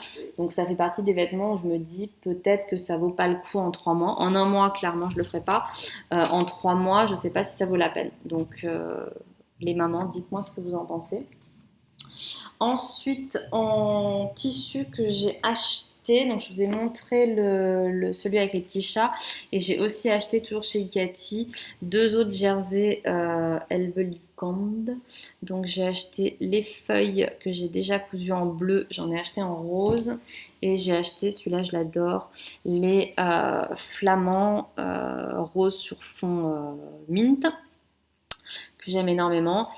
Pour le moment, voilà, donc c'est là j'ai 1 mètre de chaque. Et je peux vous dire que dans 1 mètre en taille bébé, on en casse des vêtements. Donc, je veux dire, il y a de quoi caser, je sais pas moi, 2 robes, 2 ensembles Cordoba. Enfin, il y a vraiment de la marge.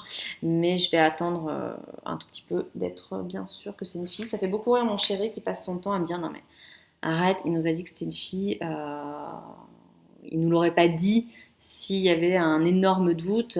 Après, les médecins, on sait qu'ils se mouillent pas trop non plus. Euh, donc voilà. Donc vous voyez, ça tourne un peu en boucle. Et ensuite, en laine, j'ai racheté de la Woolly. Donc j'avais déjà tricoté la Woolly de DMC pour faire le Mavis 7. Donc c'était un petit ensemble que je vous avais montré la dernière fois, que j'ai mis sur le blog aussi d'ailleurs, que j'avais fait en bleu avec un gilet et un béguin. Et j'ai beaucoup aimé tricoter la Woolly plus que la Drops. Alors c'est vrai que la Drops est beaucoup moins chère, mais j'ai trouvé quand même que la Drops se dédoublait pas mal et qu'elle était moins agréable à tricoter que la Woolly. Alors comme je dis, la Woolly est 2 fois plus chère que la Drops, mais donc je tricoterai aussi de la Drops. Là j'ai acheté, enfin chez Drops pendant les soldes, j'avais aussi acheté une autre qualité. Donc, je vous ai parlé de la Merino extra fine. J'ai aussi acheté de la Baby Merino, je crois, qui est plus fine. Donc, je pourrais comparer après. Toujours est-il qu'en Woolly, j'ai acheté 3 pelotes de ce coloris, qui est donc le coloris 114. C'est un gris un peu violine. Voilà, gris un peu foncé. Et j'ai acheté un gris très clair aussi.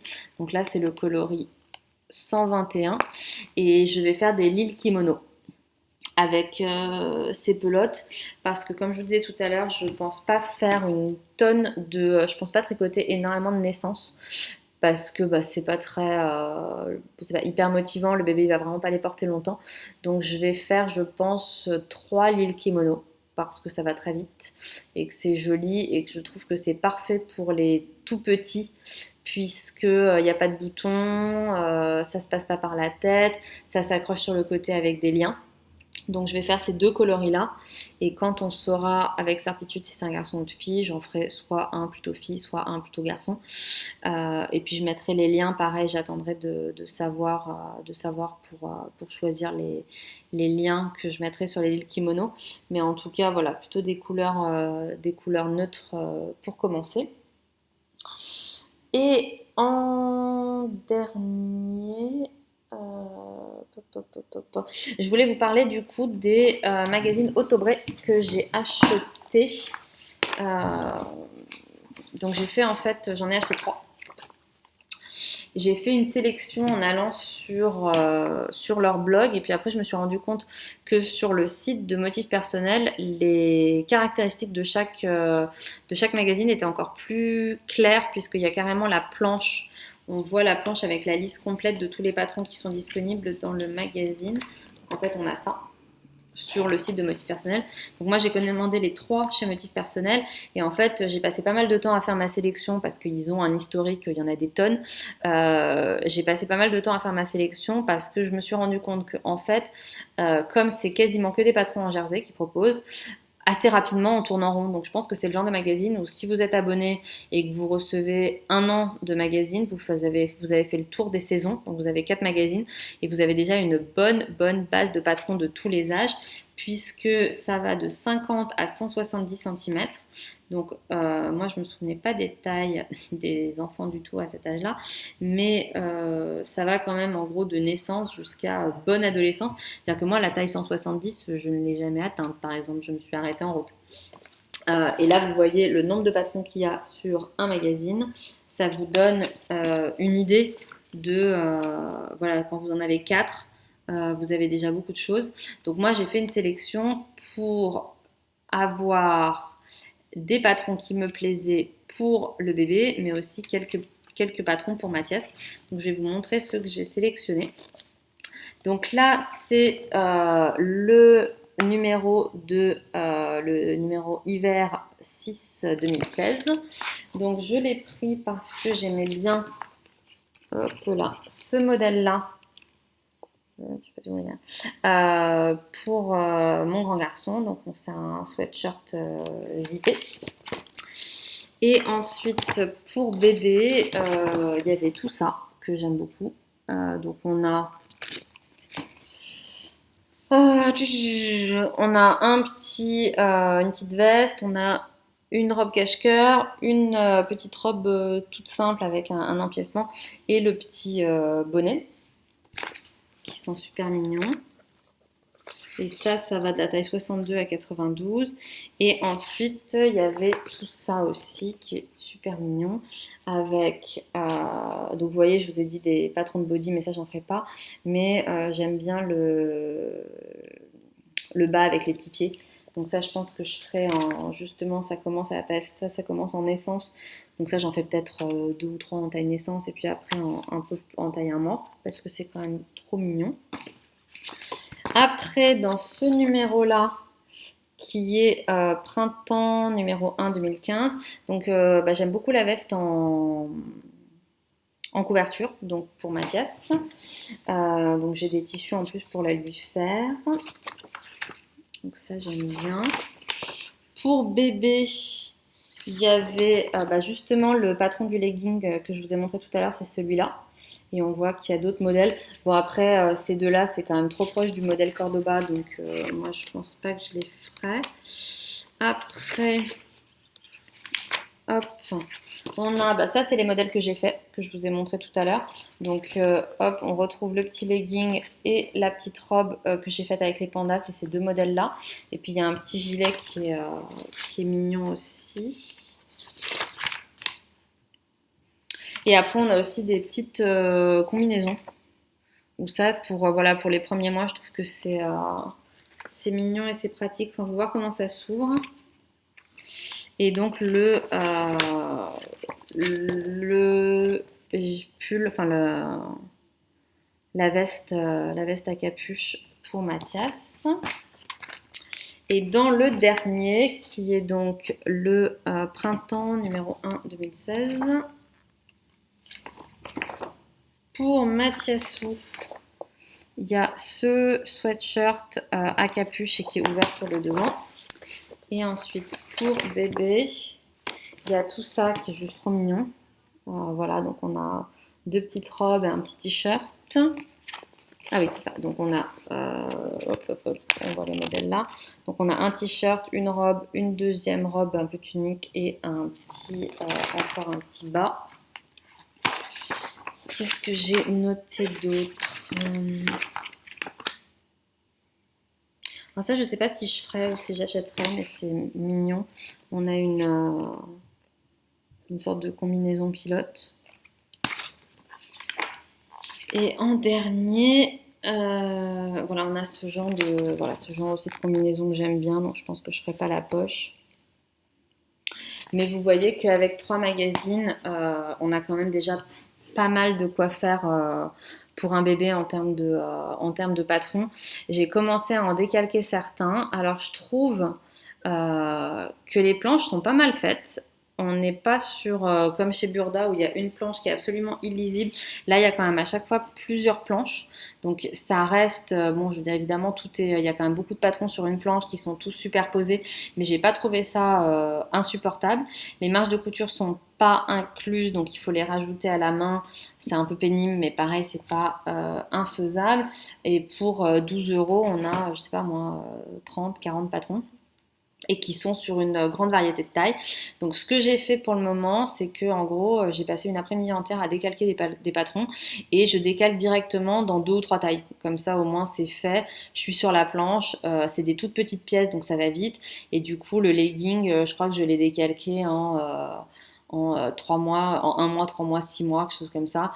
Pareil, les robes, j'ai fait 3 mois, 6 mois. Et comme ça, au moins, quand je voudrais les coudre, c'est déjà décalqué. Donc vraiment, j'étais agréablement surprise par ces patrons. Après, il faut savoir qu'au niveau des explications, c'est très très laconique. Moi, tous les magazines de couture que je connais, que ce soit la Maison Victor, que ce soit Burda ou là maintenant Automré, c'est toujours pareil. On n'est pas sur un livre comme celui de Louise qui vous explique en détail comment coudre. On est vraiment sur on a quelques lignes par patron, vous voyez. Pour vous expliquer, ça c'est toutes les explications sur un patron. Donc il y a plutôt intérêt quand même à savoir déjà coudre parce qu'ils ne vont pas rentrer dans le détail de vous dire cranter les arrondis, les choses comme ça. Non, c'est faites ci, faites ça, terminé. Et voilà tout, je pense que j'ai fait le tour. Donc on part en vacances le 7 juillet. Donc je ne sais pas si j'aurai le temps d'enregistrer un épisode d'ici là. Peut-être juste avant les vacances, donc la semaine du 3 juillet. Si j'ai le temps, j'en ferai un. Et à ce moment-là, je serai capable de vous dire définitivement fille ou finalement la fille s'est transformée en garçon. Et puis après, on aura la coupure de l'été. Je ne sais pas si je ferai beaucoup d'épisodes pendant l'été, je ne sais pas. Je n'ai pas encore forcément réfléchi. Je ne sais pas si je garderai le rythme de toutes les 2 semaines. Après, c'est vrai que à chaque fois, j'ai tellement de choses à vous montrer. Là, j'ai même pas tout montré. Donc c'est vrai que le rythme de toutes les 2 semaines, moi, me convient pas mal. Et j'espère qu'à vous aussi, d'ailleurs. Donc je suis désolée pour la lumière pourrie. Je suis désolée pour le bruit. J'espère que cet épisode vous aura quand même plu. Et vous retrouverez toutes les notes avec tous les liens vers tout ce que je vous ai présenté sur le blog listaylor.com. On m'a plusieurs fois demandé de le mettre au fur et à mesure de l'épisode, qu'à chaque fois que je parle de quelque chose, ça soit écrit. Donc je réponds à cette demande en vous disant que je ne le ferai pas. Donc je suis vraiment désolée, mais j'admire vraiment les filles, les podcasteuses qui éditent leur podcast en se re-regardant et en rajoutant des notes à toutes les étapes. Moi, si je dois me re-regarder, le podcast, il sera en ligne dans 3 semaines parce que je viens de vous dire tout ça, donc me réécouter le dire, ça m'ennuie. Donc voilà, donc je fais tout sur le blog, il y a tout, vraiment j'essaye d'être très exhaustive. Mais en revanche, je le mettrai jamais au fur et à mesure de l'épisode parce que ça prend juste beaucoup trop de temps dans ce cas-là. Et moi, en gros, quand je finis l'épisode, normalement, je l'édite dans la foulée et ça me prend 10 minutes parce que je rajoute juste l'intro, la conclusion, je vous mets juste les temps pour chaque partie et puis basta, ça part en téléchargement et après dans la foulée souvent je rédige les notes mais ça me prend quand même beaucoup moins de temps que de re-regarder 1h30 de podcast à faire des pauses à chaque fois pour vous dire de quoi je vous ai parlé. Donc je suis désolée, j'ai conscience que c'est moins pratique mais c'est plus efficace pour moi et du coup c'est plus motivant de faire plus d'épisodes que si à chaque fois je devais me dire va falloir que je prépare l'épisode, que je le tourne, que je passe 1 heure à l'éditer, c'est possible, ça me démotiverait sûrement plus. Donc voilà, et écoutez, je vous embrasse tous très fort et puis je vous dis à très bientôt. Au revoir.